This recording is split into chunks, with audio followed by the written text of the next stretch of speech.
जय हिंद दोस्तों। जो आज अपना पहला टॉपिक रहेगा अटल इन्वेस्टमेंट पे, वो रहेगा कि what's wrong with India's economy. अपन ये जानेंगे ये वाले वीडियो में कि कौन सी टॉप 3 चीजें हैं जो गवर्नमेंट को प्रायोरिटाइज करनी चाहिए। अगर जो अपना जीडीपी ग्रोथ रेट है वो भी 7 to 8% के बीच में चल रहा है, तो वो आप 8 to 9 या फिर इवन 10% तक कैसे लेके जा सकते हैं।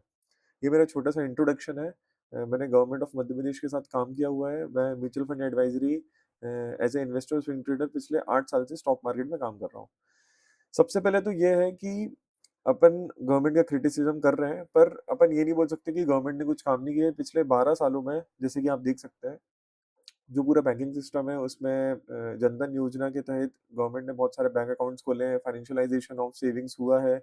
फिर जो पीएम आवास है उसके अंडर जो हाउसिंग कंस्ट्रक्शन वाला काम है कि जो गरीब लोग हैं उनके लिए घर बनाना। फिर जो टैप वाटर कनेक्शंस का है, यूपीआई हो गया, आपका एक्सपेंशन हो गया, हाईवेज का, एक्सप्रेसवे का, एयरपोर्ट्स देखिए आप, इवन चेनाब ब्रिज, जहाँ अपन ने कभी सोचा नहीं था कि कश्मीर में इंफ्रास्ट्रक्चर डेवलपमेंट होगी, वो होगा। मेक इन इंडिया में इलेक्ट्रॉनिक्स में आप देखिए अभी रिसेंट एक्सपोर्ट्स एक्सपोर्ट्स के जो नंबर आए हैं, आप डिफेंस में देखिए। तो बहुत सारी जगह ऐसी है कि गवर्नमेंट ने काम तो किया है। अब इसमें क्रिटिसिज्म ये भी मिलता है कि कितनी इसकी एफिशिएंसी है, पर आपको ये भी देखना पड़ेगा कि किस स्केल पे काम हुआ है। 2014 तक अपने पास कम से कम 40 से 50 करोड़ लोगों के पास वॉशरूम या टॉयलेट भी नहीं था जाने के लिए। तो अपन ने ग्रो किया है पिछले 12 सालों में। पर ये चीज है कि पिछले 12 सालों में आपने जो स्कीम डिलीवरी है वो गवर्नमेंट की बहुत अच्छी थी, इंफ्रास्ट्रक्चर डिलीवरी बहुत बहुत अच्छी थी। पर अब जैसे आपने ग्लोबल स्टेज पे काफी ऊपर रखा है इंडिया का, तो आपको उसके लिए फाइनेंसिंग भी चाहिए रहती है। तो अपन आज यही देखेंगे कि कौन सी 3 चीजें हैं जिसमें इंडिया के लिए जो फाइनेंसिंग है वो इंडिया को मिलेगी, इंडिया को रेवेन्यू मिलेगा। क्योंकि अपने देश में क्या इशू है कि हमेशा टैक्स कट्स की मांग सब लोग करते हैं। गवर्नमेंट ने टैक्स कट किया भी है, चाहे आप कॉर्पोरेट टैक्स देखें या फिर आप पर्सनल इनकम टैक्स देखें या फिर जीएसटी देखें, सब में आपको अच्छे खासी छूट मिली है। और अभी जो रिसेंट में इशू आया है कि इशू ये है कि आपको फिजिकल डेफिसिट कम करना है, तो उससे आपकी बोरोइंग कैपेसिटी कम होगी। पर अगर आप टैक्स कट देंगे तो उससे आपका रेवेन्यू भी कम होगा। तो कहाँ से गवर्नमेंट इतना सारा पैसे लेके आएगी, वो अपन इस वीडियो में जानेंगे। अब सब कुछ इतना बेकार भी नहीं चल रहा है। जेमी डाइमन है, सबको पता है, जेपी मॉर्गन चेस के सीईओ हैं। इनने मोदी गवर्नमेंट की काफी तारीफ करी थी कि ये वाला वीडियो भी है, मैं आपको कमेंट सेक्शन में ये पिन कर दूंगा। तो इसमें ये यही बोल रहे थे कि आप मोदी गवर्नमेंट को बहुत गाली दे सकते हैं, पर आपको ये देखना पड़ेगा कि कितने ज्यादा लोगों को गरीबी से बाहर निकाला गया है, कितने लोगों को टैप वाटर कनेक्शन दिया गया है, पीएम आवास प्रोवाइड किया गया है। तो जो वेलफेयर स्कीम्स है उसमें तो गवर्नमेंट टॉप नॉच रही है, पर 3-4 चीजें ऐसी हैं जहां पर अभी भी डी बॉटलनेकिंग अपन को चाहिए। तो जो नेक्स्ट क्वेश्चन आता है वो यही आता है कि तो प्रॉब्लम कहाँ है। तो प्रॉब्लम यहाँ है सबसे पहले कि डिसइन्वेस्टमेंट।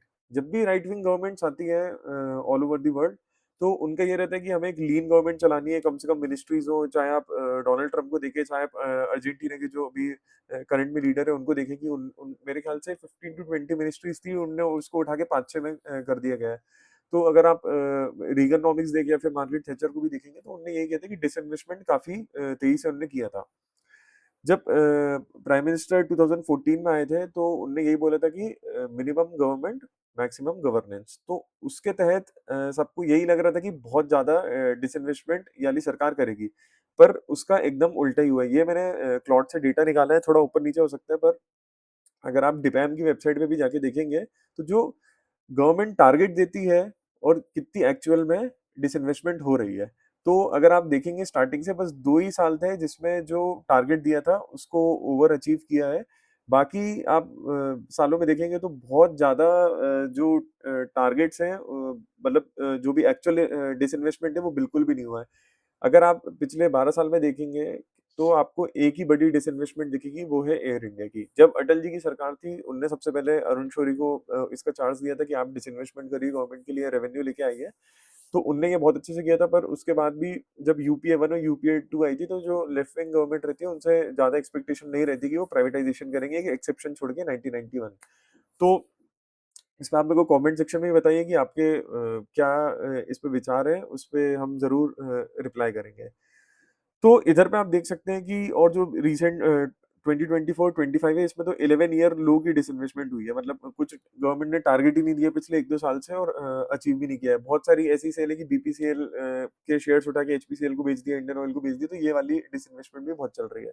तो अभी इधर पे आप देखेंगे कि 1300 प्लस गवर्नमेंट एंटरप्राइजेज है, जिसमें बहुत सारी मतलब 20-30% तो इसमें ऑपरेशनल ही नहीं है। तो अपन फिर इतनी गवर्नमेंट इसमें पैसा क्यों डाल रहा है, वो चीज़ अपन को सोचने वाली है। फिर जो अगली चीज़ है कि मैंने सब्सट्रैक्ट पे कल आर्टिकल भी लिखा था इसमें कि should the government of India own airlines, banks and oil companies. तो मैं ये नहीं बोल रहा हूँ कि गवर्नमेंट को कुछ भी नहीं करना चाहिए। जो आपके जैसे न्यूक्लियर सेक्टर हो गया, डिफेंस सेक्टर हो गया, जो हाई प्रायोरिटी सेक्टर है, उस पे आप अपने कंपनीज रखिए, ताकि इसमें मोनोपोली या डुओपोली ना बने। बाकी आपको हर जगह से डिसइन्वेस्टमेंट जरूर करना चाहिए। अब इसका जो मेन रीजन ये है कि इंडिया में जो इंफ्रास्ट्रक्चर अभी बहुत तेजी से बना है 10-12 साल में, इसमें मतलब किसी को शक नहीं होना चाहिए। पर बात ये है कि आपको और इंफ्रा बनाना है, आपको क्लाइमेट चेंज पे काम करना है, आपको गवर्नमेंट स्कीम्स देनी है, आपको वेलफेयर स्कीम्स देनी है, उसके लिए पैसा आएगा कहाँ से? आपने कोविड में जो एफआरबीएम एक्ट रहता है, उसमें ये रहता है कि आपको 3% के नीचे फिस्कल डेफिसिट रखना है, मतलब कितना आप बोरो कर सकते हो। तो आप ये देखेंगे 2013-14 से वो 4.5 से 3.4 के बीच में घूम रहा था, पर जैसे ही कोविड आया था तो गवर्नमेंट ने बोला था कि ये जो सिचुएशन है आज तक किसी भी गवर्नमेंट ने देखी नहीं है, तो हम जो फिस्कल डेफिसिट है उसको 9.2 लेके जाएंगे। गवर्नमेंट ने बहुत ही अच्छा काम किया कि इसको हर साल आप देखेंगे कि धीरे धीरे करके इसको नीचे लेके आ रहे हैं लोग। तो अभी जो 4.4 जो टारगेट रखा है वो 2013-14 के फिस्कल डेफिसिट से भी नीचे रहेगा। तो गवर्नमेंट का ये टारगेट है कि 28-29 जो नेक्स्ट इलेक्शन है उसके पहले तक आपको जो आपका फिस्कल डेफिसिट है वो 3% के आसपास होना चाहिए। पर उसमें प्रॉब्लम यही है कि अगर आप फिस्कल डेफिसिट कम करेंगे, आप कम बोरिंग करेंगे, तो आपके पास स्पेंडिंग कैपेसिटी उतनी नहीं रहेगी। आप वेलफेयर स्कीम से जो पूरा रेवड़ी कल्चर चल रहा है, उससे तो आप वापस पैसे खींच नहीं सकते। दूसरी चीज़, आप कोई भी जो रेवेन्यू एक्सपेंडिचर है उससे भी नहीं खींच सकते, तो आप कहाँ से खींचते हैं? केपेक्स है, जो कैपिटल एक्सपेंडिचर होता है। तो इधर मैंने यही बताया आर्टिकल में, आप ज़रूर पढ़िए, बहुत ही छोटा आर्टिकल लिखा है मैंने, इसको मैं कमेंट सेक्शन में डाल दूँगा। कि आप डिसइन्वेस्टमेंट करेंगे तो आपको कम बोरो करना पड़ेगा। आप कम बोरो करेंगे तो आपका जो फिस्कल डेफिसिट रहेगा वो कम रहेगा। जो एक एक्ट बनाया है 2003 में बनाया था, एफआरबीएम एक्ट, उसको आप एक बार जाके पढ़ लीजिए, तो उसमें आपको बहुत ज़्यादा क्लैरिटी मिल जाएगी। तो इंटरेस्ट आपको कम देना पड़ेगा, तो गवर्नमेंट के पास और रूम रहेगा कि मान लीजिए आगे जाके और आपको टैक्स कट करना है, तो गवर्नमेंट के पास उतना रूम रहेगा, या फिर आप टैक्स कट नहीं भी देंगे तो आप केपेक्स पे विदाउट बोरिंग आप खर्च कर सकते हैं। मतलब आप इंफ्रा पे खर्च कर सकते हैं, क्लाइमेट चेंज पे खर्च कर सकते हैं। तो ये एक पॉइंट है मेरे हिसाब से कि गवर्नमेंट के पास रेवेन्यू सोर्सेस काफ़ी कम है, आपकी स्कीम्स बहुत सारी चल रही हैं, आपको कीपिंग्स करना है, आपको अभी मेरे ख्याल से 120, 110 कुछ रफ़ाल ऑर्डर की, उसके लिए पैसा कहाँ से आएगा? तो गवर्नमेंट को ये चीज़ सोचनी चाहिए कि आप डिसइन्वेस्टमेंट ज़्यादा से ज़्यादा करिए, ताकि आपके पास और रेवेन्यू आए। और जैसे ही प्राइवेटाइजेशन होता है बहुत सारी कंपनी का, जैसे अब आईडीबीआई है, बीपीसीएल है, इन सबको आप जल्दी से जल्दी, बहुत ही लो टिकट है, इसको आप प्राइवेटाइज करिए, डिसइन्वेस्टमेंट करिए इसमें, ताकि आपके पास रेवेन्यू तो आए और सरकार के पास से भी एक झंझट हटे कि भैया हमें इसको मेंटेन करके रखना है। जैसे गवर्नमेंट ने एक बहुत अच्छी चीज़ करी थी कि जितने भी बैंक्स हैं उनको उनका मर्जर किया। पहले 10-15 गवर्नमेंट बैंक्स चल रहे थे, उनको अब जो मेरे ख्याल से गोल है 2027-28 तक की, उसको 4-5 अच्छे तगड़े बैंक अपन बनाएँगे उसको। और इसमें यही चीज़ रहती है कि अगर आप प्राइवेटाइज़ेशन करेंगे तो एफिशिएंसी आती है, और जो फिर आखिरी में जैसे इधर पे लिखा हुआ है कि कॉर्पोरेट टैक्स तो गवर्नमेंट को ही मिलना है। तो एक ये बहुत ही मेरे ख्याल से ऐसा पॉइंट है कि जिसमें ऑपोज़िशन भी उतना कुछ बोलेगी नहीं। आप धीरे-धीरे 2-2 3-3 परसेंट करके स्टॉक मार्केट में जो शेयर है उसको डाइल्यूट करते जाइए, तो आपको एक बहुत ही अच्छा रेवेन्यू सोर्स इधर से मिल सकता है। तो पहली चीज़ तो ये है। दूसरी चीज़ ये है कि टैक्सेस ऑन कैपिटल मार्केट। ये टॉपिक मैंने इसलिए उठाया, थोड़ा नीश टॉपिक है, क्योंकि अपना जो चैनल है और जो अपनी ऑडियंस भी रहेगी, वो मेजरली इन्वेस्टिंग और स्विंग ट्रेडिंग हो गया, इनके अराउंड ही रहेगी। तो आप अगर मेरे ख्याल से लास्ट वीक एंजल वन में जो मेरा ब्रोकरेज अकाउंट है उसमें है, तो मैं देख रहा था कि मुझे जितना प्रॉफिट हुआ था उसमें से मैं ये मान के चलता हूँ कि 20% तो सरकार ही ले लेगी, जो शॉर्ट टर्म कैपिटल गेन रहता है। मैं बेसिकली स्विंग ट्रेडिंग करता हूँ। पर फिर पता चला कि आखिरी में जाके जो एसटीटी के चार्जेस थे वो बहुत ही ज़्यादा थे। और इधर पे आप देख सकते हैं कि 5-6 चार्जेस, 5-6 क्या, मुझे 1, 2, 3, मुझे कम से कम 8 चार्जेस दिख रहे हैं, इसके अलावा भी 1-2 और होंगे, तो इसमें गवर्नमेंट ने जो टैक्सेशन लगाया था, तो जो मेरा प्रॉफ़िट है कि मैं सोचता हूँ कि अगर मैंने ₹100 लगाए हैं, उसपे अगर मैंने 20% प्रॉफ़िट कमाया तो ₹4 मैं सरकार को दे दूँगा। पर वो 4 नहीं रहता, वो 6 या 7 हो जाता है आगे बढ़ के। क्योंकि अगर आप चंक्स में सेल करते हैं, अपन स्विंग ट्रेडिंग का जो अभी अपन वीडियोज़ बनाएँगे उसमें बताऊँगा कि आपकी सेलिंग कैसे रहती है। तो उसमें क्या होता है कि जो ट्रेडिंग कर रहे हैं, जो इन्वेस्टिंग कर रहे हो, उनको बहुत ज़्यादा नुकसान होता है कि डीपी चार्जेस आप लगा रहे हो, फिर उसके बाद जीएसटी ऑन सर्विसेज़ लगा रहे हो, फिर सेबी भी चार्ज ले रहा है। तो ऐसे बहुत सारे चार्जेस गवर्नमेंट जो रिटेल इन्वेस्टर्स हैं, रिटेल इन्वेस्टर कोई ऐसा नहीं है कि उसके पास 20, 30, 40 करोड़ रुपए और वो डाल रहा है। वो बस यही करना चाह रहा है कि उसके पास बहुत मुश्किल से उसने सेविंग्स करी 5 लाख, तो वो महीने पे उसपे 2-3% जो स्विंग ट्रेडिंग करते हैं बेसिकली पोजिशनल ट्रेडिंग की 2-3% मैं कमा लूँ, कि 5 लाख पे अगर मेरे को कुछ 15-20 हज़ार रुपए भी मिल गया तो मुझे एक अच्छी खासी हेल्प हो जाती है कि अगर मैंने अपना रेंट पे कर दिया, कुछ पे कर दिया। तो वो चीज़ें तो अगर आप इतने सारे टैक्स लगाएँगे, तो फिर क्या होगा कि जो रिटेल इन्वेस्टर तो परेशान रहेगा ही, उसका तो चलो गवर्नमेंट को उतना कुछ वो नहीं रहता है, पर जो मेन इश्यू आता है वो आता है इधर पे। समीर अरोरा करके एक म्यूचुअल फंड मैनेजर है हीलियोस कैपिटल के।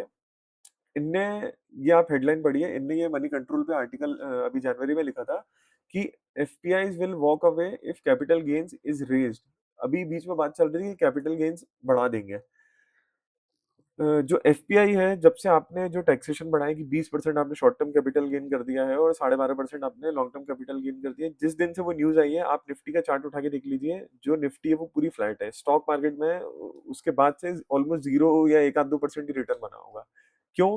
क्योंकि जैसे इधर पे लिखा हुआ है कि एक रिटेल इन्वेस्टर अगर स्टॉक मार्केट में पैसा लगाता है तो वो सिर्फ प्रॉफिट पे टैक्स नहीं देता, ट्रांजैक्शन पर भी टैक्स देता है, रखने पे भी, बेचने पे भी और सर्विस पे भी। तो आपने बहुत ज़्यादा इधर टैक्सेशन लगा के रखे हैं। जैसे अभी फिर इंडिया में क्या होता है कि जैसे ही क्राइसिस आता है तो फिर आप उस पे वापस ध्यान देने लगते हैं।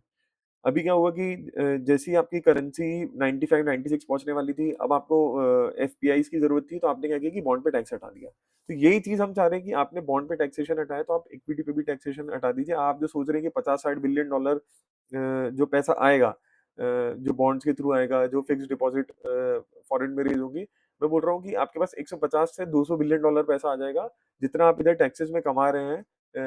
मेरे ख्याल से कुछ 90,000 करोड़ रुपए एसटीटी से 2024-25 में कमाया था, उससे ज़्यादा तो आपके पास एफपीआईज़ इक्विटी में पोर कर देगा। तो क्योंकि बहुत ही कम इकोनॉमीज़ हैं, आपको ऐसा नहीं है कि अपन सरकार को क्रिटिसाइज़ कर रहे हैं। सरकार ने बहुत अच्छा काम किया कि ऐसे टर्बुलेंट टाइम में आप 7.7% शायद से लास्ट क्वार्टर का जीडीपी ग्रोथ रेट आया था, तो जहाँ पर ग्रोथ रहती है उधर पे पैसा जाता है। पर अगर आप टैक्सेशन लगा देंगे कि 20% आपने टैक्सेशन लगा दिया और फिर उसके बाद जो आपकी करेंसी भी डेप्रिशिएट हो रही है, तो जो फॉरेन वाला बंदा है वो इधर पे पैसा नहीं डालेगा, वो यूएस के बॉन्ड में पैसा डाल के बैठ जाएगा। तो ये चीज़ सरकार को ध्यान देनी चाहिए कि जो एलटीसीजी और एसटीसीजी है, ये यही जो मैंने आपको पॉइंट अभी एक्सप्लेन किया कि एफआईआई और एफपीआई अगर आपको चाहिए तो आपको टैक्सेशन ज़रूर कम करना पड़ेगा, क्योंकि जो नेचुरल टेंडेंसी है इंडिया की जो करेंसी है रुपए की, उसकी यही है कि वो लॉन्ग टर्म में डेप्रिशिएट करनी ही है, आप कुछ भी कर लीजिए। तो ये चीज़ है कि पहला पॉइंट अपना क्या था कि आप डिसइन्वेस्टमेंट करके फंड्स रेज़ करिए। दूसरा आप जो टैक्सेस हैं कैपिटल मार्केट में वो कम करिए। तो इन दोनों से ही क्या होगा कि डिसइन्वेस्टमेंट से आप आपके पास पैसा आएगा, कैपिटल मार्केट्स पे आप टैक्स कम कर देंगे तो आपके पास 1 आध 2 साल के लिए मेरे ख्याल से आपको थोड़ा इश्यू आएगा कि रेवेन्यू कम आ रहा है। पर उसके बाद जब एफपीआई का फ्लो आएगा तो जो चाइना को ग्रोथ मिली, वही आपको मिल सकती है। साउथ कोरिया, चाइना, वियतनाम सब यही पैटर्न में चल रहे हैं कि इनने एफपीआई एफआईआई पे टैक्सेशन कम किया और फिर एकदम से पैसा आया, तो जैसे ही एफआईआई और एफपीआई का पैसा आता है तो रिटेल इन्वेस्टर्स का भी पैसा बनता है। तो आपकी जो कोई बंदा 50,000 1 लाख रुपए लगा रहा है, तो उसको भी जब प्रॉफिट होता है तो वो कुछ ये नहीं करता है कि मैं इसका घर पे बांध के रख लूँ, इसकी एफडी कर लूँ या फिर इसका मैं सोना लेके बैठ जाऊँ। नहीं, वो आगे जाके खर्च करता है जो इकोनॉमी में कंजम्पशन और आगे उसको मतलब कंजम्पशन को बढ़ाता है इकोनॉमी में। तो ये चीज़ सरकार को जो दूसरा पॉइंट है ज़रूर ध्यान देना चाहिए। तीसरा मैं बोलूँगा कि इंडिया का बॉन्ड मार्केट, अगर आप कोई प्राइवेट सेक्टर कंपनी है जो स्टॉक मार्केट में लिस्टेड है, तो अगर आपको जो बॉन्ड मार्केट है उसमें आपको जो रेट्स मिलते हैं ना वो काफ़ी हाई मिलते हैं। और अगर मैं रिटेल इन्वेस्टर हूँ तो मुझे तो पता ही नहीं कि इंडिया में बॉन्ड मार्केट एग्जिस्ट भी करता है। अभी जैसे विंटवेल जैसे ऐप आए तो उन्होंने थोड़ा वो कर दिया है कि ठीक है, बॉन्ड मार्केट में रिटेल इन्वेस्टर्स भी पैसा डाल सकते हैं, पर मैंने उसमें देखा है कि गवर्नमेंट ऑफ इंडिया के बॉन्ड छोड़ के आप कोई दूसरा भी लेंगे तो उसमें 5 लाख 10 लाख रुपए ही डाल सकते हैं। इंडिया में इन्वेस्टर्स के पास इतनी एपेटाइट है कि वो 1-2 करोड़ तक के भी बॉन्ड में डाल सकते हैं, पर मैं ये जो बैंकिंग सेक्टर है उसका मैं चैनल क्यों लूँ? तो यही चीज़ है कि इंडिया को अपना जो बॉन्ड मार्केट है उसको बढ़ाना चाहिए। इधर पे मैंने क्लॉट से ये मैंने निकाला था इकोनॉमिक सर्वे इसका सोर्स है, तो इंडिया का टोटल बॉन्ड मार्केट जो गवर्नमेंट और कॉर्पोरेट है वो जीडीपी का बस 70% है। यूएसए और यूके में 225% है, जापान में 260% है, इवन चाइना में 100% है। तो मैं ये नहीं बोल रहा हूँ कि आप कोई यूएस यूके जितना करिए, पर आप कम से कम 70 को 80-90% तक तो आपको लेके ही जाना पड़ेगा। तो इंडिया में corporate bond market of GDP 18% है बस। अब आप बोल रहे हो कि हमें साउथ साउथ कोरिया और चाइना जैसे ग्रो करना है, तो वो पॉसिबल नहीं हो पाएगा। दूसरा कि बॉन्ड मार्केट और बैंकिंग सिस्टम का कैसा मतलब खेल रहता है, अपन वो जानेंगे। जब बॉन्ड मार्केट मैच्योर नहीं होता है, तो गवर्नमेंट और कॉर्पोरेट्स के पास कैपिटल रेज करने का रास्ता, एक ही रास्ता बचता है, वो है बैंक से ले लो, एलआईसी से ले लो, डेवलपमेंटल कॉर्पोरेशंस होती है उससे ले लो, जैसे दीवाना हाउसिंग थी, वो तो चलो बैंकरप्ट हो गई। तो क्या होता है कि ये लोग इंटरेस्ट रेट भी ज्यादा चार्ज करते हैं। अब कॉर्पोरेट लेवल पे अगर आप फंड रेज कर रहे हो, अब आप 1000-2000 करोड़ रुपए मतलब रेज करते हो, तो वो क्या होता है कि 0.5% का भी जो इंटरेस्ट रेट रहता है, उसमें आपकी हालत खराब हो जाती है। तो यही चीज है कि जो प्राइवेट सेक्टर के प्लेयर्स भी हैं, उनके पास भी ऑप्शन होना चाहिए। उनके पास ये नहीं रहना चाहिए कि अरे भाई एलआईसी के पास ही इतना पैसा है, तो चलो मैं इससे ही जाके लूँगा। ऐसा नहीं रहना चाहिए, आपके पास एक मैच्योर बॉन्ड मार्केट होना चाहिए, जहाँ पर मल्टीपल बायर्स इन्वेस्टर्स हों, ताकि अगर जो कोई भी कंपनी बॉन्ड निकाल रही है, तो उसके पास ये तो ऑप्शन हो कि हाँ भाई मेरे पास मल्टीपल प्लेयर्स हैं, किसी से भी मैं ले सकता हूँ। अभी तो इंडिया में उतने ऑप्शंस नहीं है, आपने कोई ऐसी बड़ी ऑर्गेनाइजेशन भी नहीं बनाई है। जैसे मैं आपको 2-3 एग्जांपल दे देता हूँ कि जैसे एशियन डेवलपमेंट बैंक है, ठीक है, वो पूरी दुनिया को ही देता है, पर ऐसे ही एक डेवलपमेंटल बैंक इंडिया को भी बनाना चाहिए, ताकि वो अ, बहुत ही जो बड़े-बड़े अमाउंट होते हैं, वो इंफ्रास्ट्रक्चर प्रोजेक्ट्स के लिए प्राइवेट सेक्टर को दे, तभी प्राइवेट सेक्टर जो अभी अभी जैसे एक इश्यू आया था कि जो प्राइवेट सेक्टर का इन्वेस्टमेंट है वो काफ़ी कम जा रहा है। गवर्नमेंट अपना स्पेंडिंग अच्छी कर रही है, कंजम्पशन अच्छा है, एक्सपोर्ट्स भी ठीक-ठाक कर रहा है, क्योंकि रूपी डेप्रिशिएट हो रहा है, पर जो प्राइवेट सेक्टर है वो इन्वेस्ट नहीं कर रहा है। तो उसका यही रीज़न है कि आपके पास बॉन्ड मार्केट इतना अच्छा नहीं है कि प्राइवेट सेक्टर पैसा उठाए और फिर वो इकोनॉमी में लगाए। तो ये एक जो मेरे ख्याल से पॉइंट है, गवर्नमेंट को इस पे बहुत ज़्यादा ध्यान देना चाहिए।